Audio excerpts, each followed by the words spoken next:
I'm here at Houston's Hot Chicken to talk to the owner of one of the fastest growing franchises in America right now. That owner is Houston Crosta, who we're gonna meet here in a second. He has a YouTube channel with over 1 million subscribers, and most people know him for his luxury car business, where he documents his journey of showing wrecks that people do from renting all of his cars and all this fun stuff. But many people don't know he is an extreme entrepreneur who has this franchise with now over 100 franchises across the country. So we're gonna ask him everything there is about franchising and what exactly it looks like to start something like this and how much it makes. What's up, man? Hey brother, how are you, man? Thanks for having me here, dude. I'm ecstatic to have you here. Yeah. I'm actually really excited. I love showing off, you know? So anytime someone comes by to get to see this Houston's Hot Chicken, this new company of mine, man, I kind of feel so good about it, you know? Well, dude, I love learning about new businesses because I'm just all about the side hustles and getting in other industries. And so many people have told me about, you know, hey, buy this franchise, buy that franchise. And I've just never understood how it all works. So that's what I want to learn today. You're going to learn a lot about it because this is actually something that I created as a franchise, right? So when we designed this business, I have a partner, his name is Edmund. We thought about this, we designed it in a full way because it was supposed to be a franchise from the beginning. And that doesn't always happen, right? So majority of people start franchising their business after they see that they have a good thing going. Yeah. We created a franchise and then realized we had a good thing going. Does that make sense? Yeah, now you started from the end in mind. Exactly, we started exactly from the end in mind. So you can see the menu and everything. Let's go over that a little bit later. Why don't we just go sit down? Yeah. Let's talk about the business, let's talk about the numbers. Let's get through the real interesting stuff first and then save the fun stuff for last. How about that? Sounds good. So yeah, dude, I mean, first off, just being in here, I love the design. You've got like the wood everywhere, some art, you've got, you know, cars all over the place, kind of going to your heritage. It's kind of like one of those things when I thought about the restaurant design and I wanted to feel different, right? When people walk in here, my original intention wasn't to have drive-thrus, but because of the pandemic, we wanted to test it and make sure people felt comfortable eating out and all that stuff. But my original intention was to make it feel unique, right? Make it feel luxurious, you know? And so this high-level art, right? If you look at a lot of the hot chicken places around, they have cartoon chickens and they've got all this like extra flair and it's very LA. It's a little bit more on the dark side, right? And I couldn't do that. I just didn't want anything to do with that. Right. So high level art and then the automotive stuff. I mean, you know, my background's from royalty, right? I have a lot of the cool cars. And so that's kind of, this is an automotive inspired restaurant essentially. No, it makes sense. So tell me about like just starting it up. How long ago was it? What was the cost? I mean, I understood the idea of it.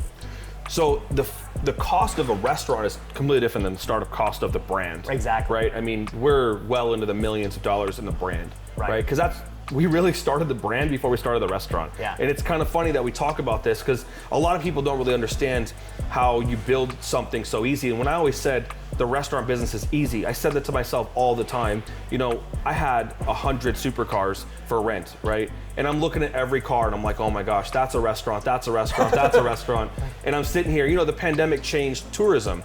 So people stopped traveling to Vegas for that short period of time. But what really excelled was food, right? Because that was the only entertainment people would get, is eating out, you know? And that was even a short-lived situation. So we had basically all these ideas of what other businesses to start, right? When things started to get rough. And this one was always at the top of my list. So we started with hot chicken because hot chicken was the new trend, right? Nashville hot chicken was the trend. Right. We became the first to do what's called Texan hot chicken, right? So Nashville is, I don't want to get too much into the specifics of Nashville, but it's on like the powdery spice level. It's completely made differently than what we make it here, right? So we have a sweeter, like we have a honey butter base. So Texas food is typically sweeter, a little more savory. It's just it's got like a different vibe to it, right? If you're ever a big fan of barbecue, right? Definitely. So we started with that, and then we created what would be the first Texas hot chicken sandwich. Right, and my name coincidentally happened to be Houston, so like it all kind of like worked out. Like it felt like it was all meant to be. So building that was the recipe cost us almost like 8 months of eating hot chicken every single day, which basically I used to be, if you look at old pictures of me, I was like 170 pounds. Now I'm like well over 200 because I ate fried chicken for about 2 years straight. If I want to buy a franchise though, like what's going to happen to me physically? You're definitely gaining a lot of weight. Yeah, and I can say that with full confidence because I got a franchisee in the back over here, and he's already up about 15 pounds. So this is a guaranteed way to gain weight. But also, you know, get bigger pockets too. You're gaining massive amounts of money as well. So it's kind of a give and take. I mean, do you want to be the fat guy on the biggest yacht, right? Or do you want to be the shredded guy on someone else's little boat, you know? I've never heard that one, but that one's good. It's a good one. So, okay, let's talk about the store itself. I mean, obviously starting the franchise, lots of money building this brand and, you know, the recipe and the products. Like starting a business, we all know is super hard. But franchise is something that I haven't dug very deep into because I've always wanted to start my own things. Sure. You know, and so seeing it, you can just have it done for you, right? I can go buy a Houston's hot chicken is very exciting because I just have never thought about it. So, like you were telling me earlier, this used to be a KFC. This was a KFC, right? And so when you're getting a franchise, you know, the benefit of a franchise is that you don't have to do any of the marketing, right? So people that are bad at marketing, right, or they're not creative enough, which neither of us are in that boat, right? I mean, you're exceptional at marketing. I feel like I'm okay. And we would be able to create our own concepts, right? But there's a lot of people out there that don't have that ability. No. So that when they open a restaurant, they don't understand the art on the walls and all the pieces and all the stuff and how people feel and the full customer experience. So those are the prime franchise candidates, right? The people that have a lot of money, that want to make more money on their money, right? So they pay us. The initial franchise fee is $50,000. That's not bad. It's not bad.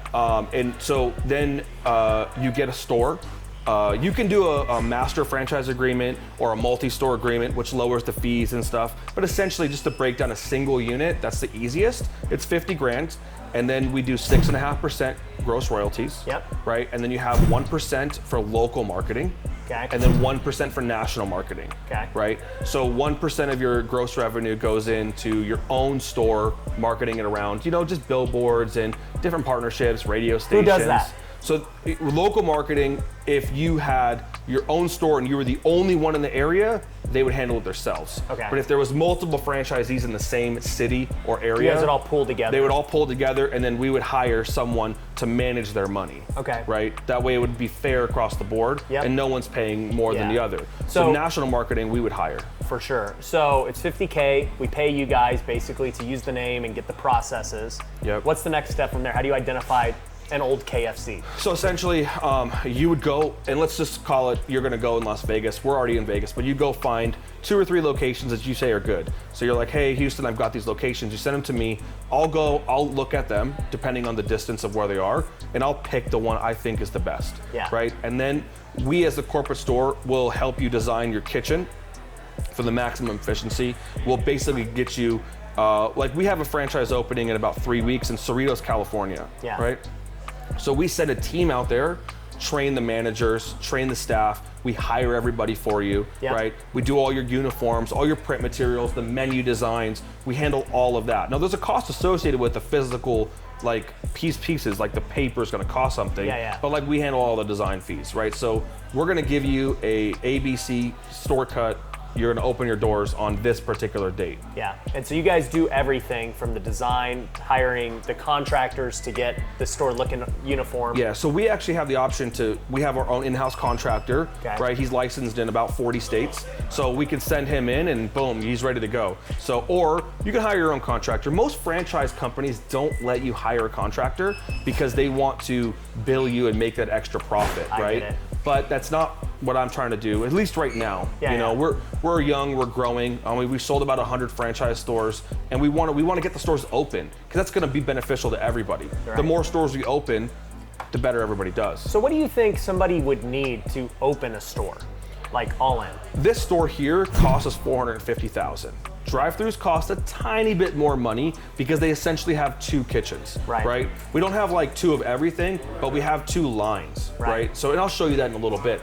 But like, if you wanted to open like our store in Green Valley, which is 2,200 square feet, it's really easy, end cap, right? That store cost us $380,000 to build out. Right. Right. So that's not buying the building. That's just leasing it. And I building never it out. recommend anybody buying the real estate if you're going to run a business, right? Because that money you can use to scale your business and open 3, 4, 5 stores versus buy one building. I mean, this building is $2.5 million.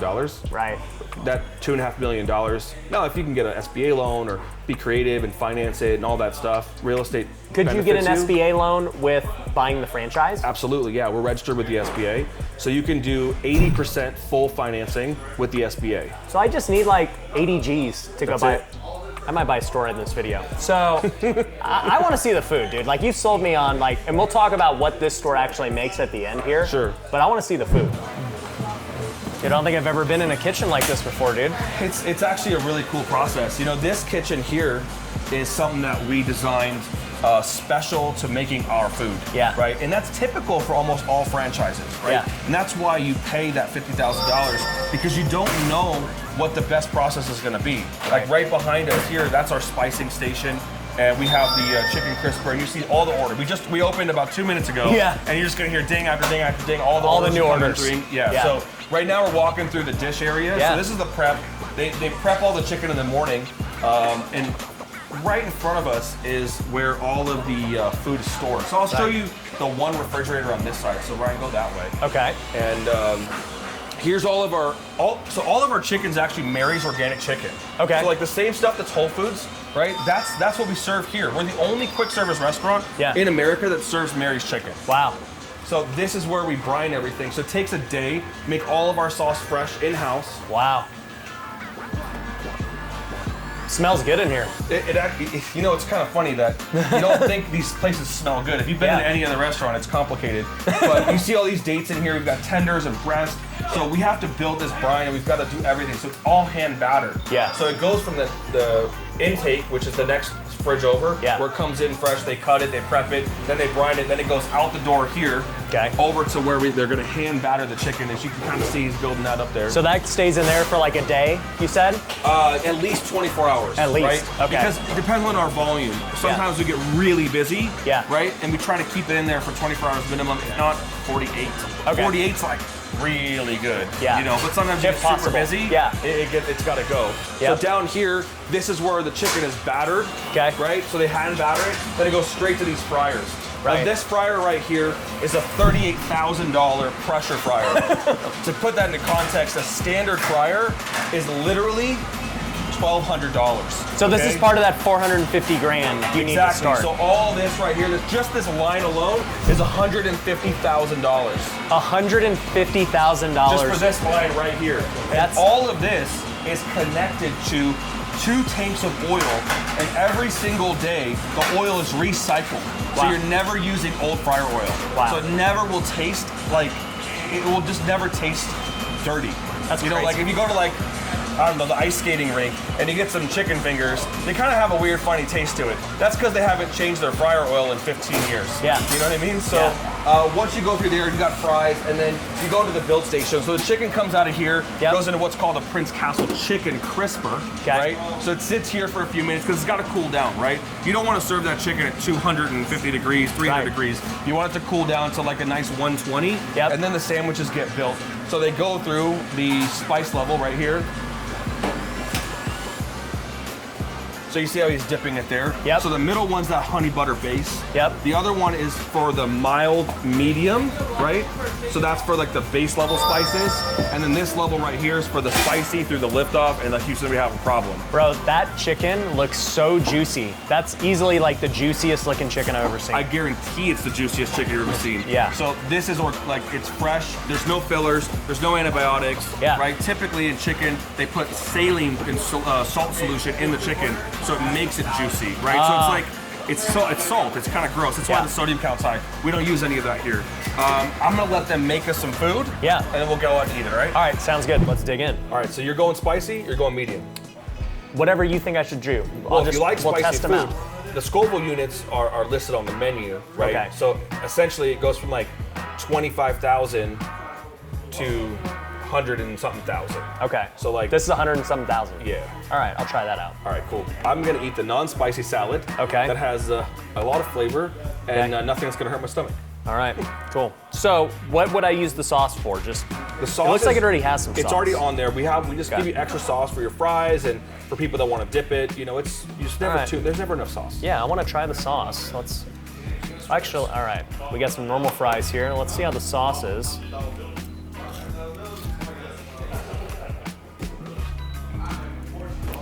I like it. I don't even know how to explain it.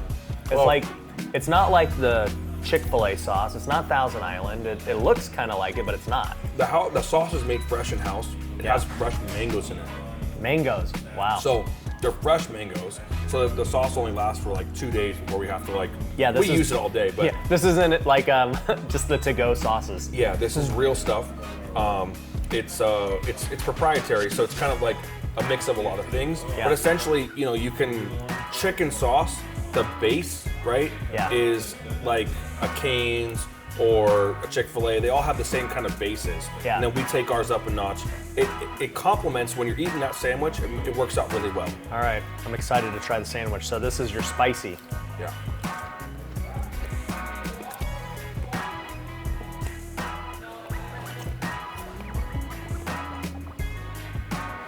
It's good, really good. It's How's not it? too spicy for me. I have a really high spice tolerance. And we'll work that out today. No, but I like it. It's delicious, dude. We could make these things as spicy as possible, right? That wasn't the goal. The goal was to make them spicy, but have real flavor. If Yeah. you go to some of the other Nashville hot chicken spots, they just want to throw you down and sign it. I mean, we have we sign waivers. It's essentially not an edible food. Right? I mean, it's not designed to be edible, at least, right? Yeah. The Houston, we have a problem.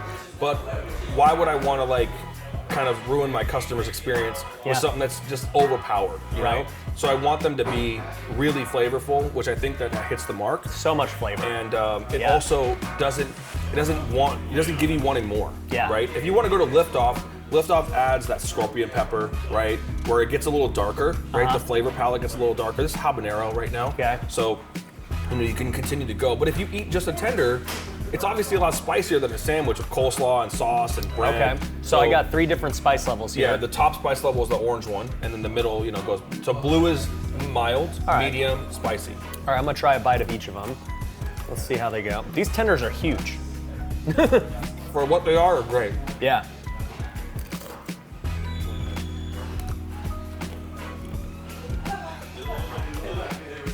Mild is really good, like super flavorful.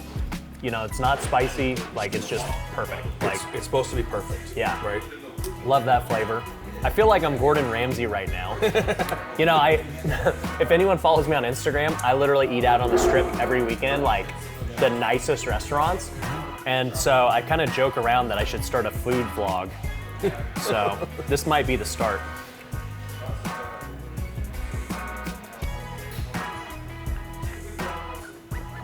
I like that, really good. It's meaty, like it's just so much. I hate the tenders that are just all bread. You know, like this is more meat, way That's more. why it's hand battered, right? Yeah. So when you're getting those all bread tenders, right, what you're getting is an ounce of bread and an ounce of tender, Yeah. an ounce of chicken. Yeah. And that's because they want a 2-ounce tender, but they need to compensate because the cost of chicken's so high. Yeah. So here, when you're hand breading it, there's nothing you can hide, Yeah. right? We've got a 2-ounce tender and the breading on top, Yeah. right? So it's really good. I mean, the juiciness that you were talking about back there, Yeah. do you feel that? Yeah, no, it's so juicy, dude. Like it just. Are you supposed to eat the pickle with it, by the way? Do people do that? You know, I'm not a big fan of pickles myself. Yeah. You know, I eat them, but like, I feel like it's a very complicated taste Yeah. to vibe with some of the other flavors. You know. Right.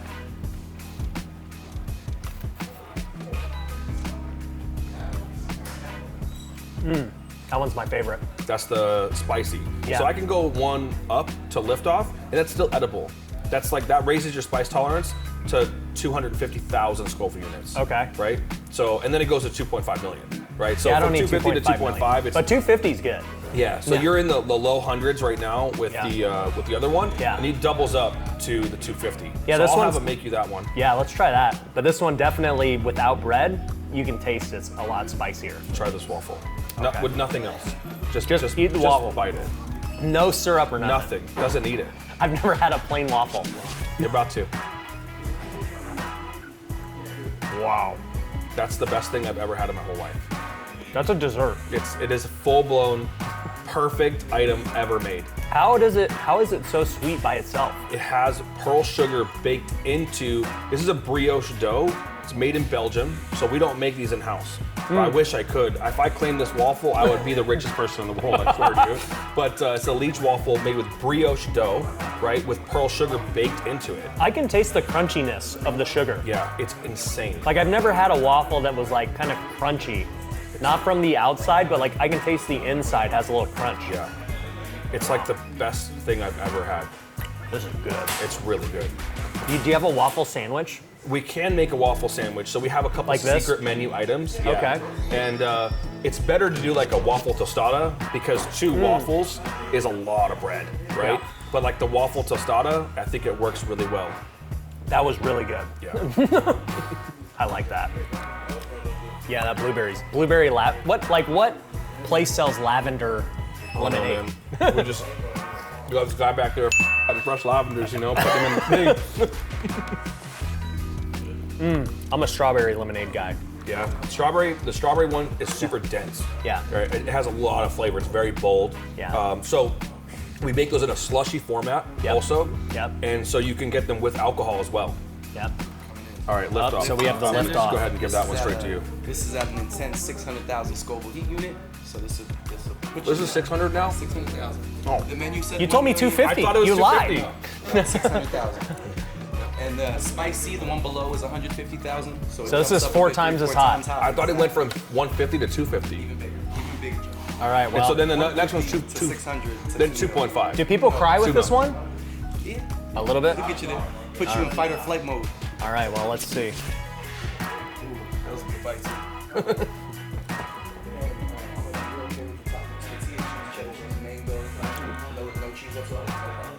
That one's good. The right spice for you? Yeah, I like the habanero and that one the best. Because I Yeah. like really If spicy. you like spicy food, Yeah. it makes sense, right? Yeah. So now you can also add cheese. We make our own cheese sauce in house, so we have Okay. our own proprietary like cheese blend, and it's almost a melted cheese Yeah. that we do it over the tenders or over the sandwich. Got it. It adds that like extra level of cholesterol, you know. That you Yeah, need there we go, baby. For the start we your need, day. We need some more, dude. Yeah, All right, let's finish this meal, and then we'll talk numbers. let's do it. All right, bro, that was delicious, man. I hope you liked it, honestly. Yeah. I mean, don't just say that for the video, you know. No. Well, you were telling me, dude, you got like a black card. Where's my black card at? I will get you your black card. Okay. I actually did. You should have asked me yesterday, and I would have had it for you today. But I forgot because I always forget everything. So. All right, you next know? time. Well, just like I I'll forgot the Scoville units on all the fucking chicken. I'll just have to eat here again. Yeah. So, tell me a little bit about the numbers of these stores. We know what it costs to start one. Like, what are these stores bringing in? So essentially, look, your typical drive-through restaurants are bringing in an average of 1.2 to 1.8 a year, right? That's not me. Okay, we're doing 3 million to 3.6 a year, which is almost double, than a standard KFC or a Del Taco, Taco Bell, even a McDonald's, right? They don't even get those numbers. And a lot of the reason why those stores don't get those numbers, obviously, is the price points, right? They're cheap. Yeah, and we're talking gross revenue. We haven't even talked about the net, right? Here, because we serve organic chicken, Mary's, we've got a high product price. I mean, in comparison to McDonald's, which is behind us, we're $10 for a chicken sandwich, they're $7. Right? Now, we don't pass on that massive cost of goods to the customer. We want to be fair, but there's still a higher margin than a McDonald's chicken sandwich. Right. So you're looking at a 30% average margin, net margin, at the end of the month. So if we're bringing in $9,000 a day, right, to $10,000, $12,000 a day, just take 30% of that. I mean, Yeah. it's pretty straightforward. You're making $3,000 a day. At least, yeah. So most restaurants are netting between 60 and 80K that I have, and then that's not including the And beer. 60 to 80K a month. A month, yeah. That's not including the alcohol or any of the auxiliary sales, right? We do catering orders, so those have better margins, obviously, because you're getting delivery fees and you're getting all these other stuff. Well, So- like the way I look at it is, if you're saying the upfront cost is 450K, and let's just be conservative and say, you make 50K a month, right? Yeah. Like, you're gonna make that back in 9 months if you were to pay all cash. But if you got an SBA loan and you only needed 100K to do Yeah. it, you'd make it back in your first 2 months. So on a franchise side, you got to take the 6.5% for the single store Yeah. unit. And let's just call it full advertising, 8.5%. You got to take it off the gross margin. Right. Right. So franchisees are not making what corporate's making, Right. Because they don't have all the expense. But you basically take a $70,000 profit store, and you're going to take home probably in the $40,000 range, Yeah. $45,000 range as a franchisee. Yeah. So yeah, you do an SBA loan, you get your stuff together. It takes like 4 months to ramp it up, right? To get all your things in order. You know, unless you're in a developed area, right? Yeah. But if you're in a newly area, like you're in St. George, Utah, right? Right. We won't have one of these stores. You know, that store will probably take 3 to 4 months, maybe 6 to get ramped up, and then you're pulling in $40K a month. Yeah. Which is I think it's a good business, you know, and it's easily scalable because once you open one, the odds of you opening a second one are like almost guaranteed. Yeah, you're crushing it. You're like, why don't I get 12 of these? Yeah. Yeah. And as long as chicken stays relevant in the world, you know, I don't know if you know the fact, but there's 8 times the amount of chickens that there are humans. Really? Yeah. And the chicken slaughterhouses do upwards of 500,000 chickens a week each. That's nuts. How many slaughterhouses do you think there are in America? I have no idea, dude. Hundreds. That's crazy. Amount of chicken that's going in and out of these places is crazy. So chicken is probably one of the most widely accepted proteins. I think it's the cheapest protein too. It's the cheapest protein. I mean, you know, you have different variations of it, but if you go to any other country, Yeah. chicken's the most widely accepted protein based on religion and, you know, people's cultures and all Yeah. that stuff. There's a lot of restrictions on beef and pork and other things like that. So Yeah. chicken's the most used. Well, as long as guys like Bill Gates don't, you know, make us eat everything vegan, we'll be all right. So Yeah, well, we have a tofu option for that.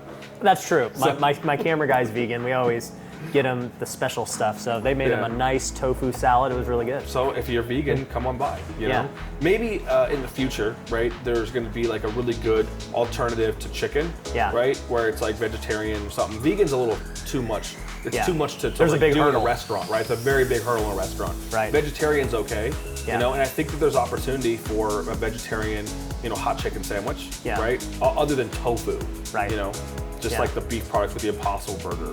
So if there is and that comes out and it's a good product, we're gonna have it here too. Yeah, no, I love it, dude. And I am personally interested in getting a franchise because the numbers are juicy, just like the chicken, man. Yeah. Well, we're on the right track, so let's make that happen. All right, dude. So where would somebody apply to get one?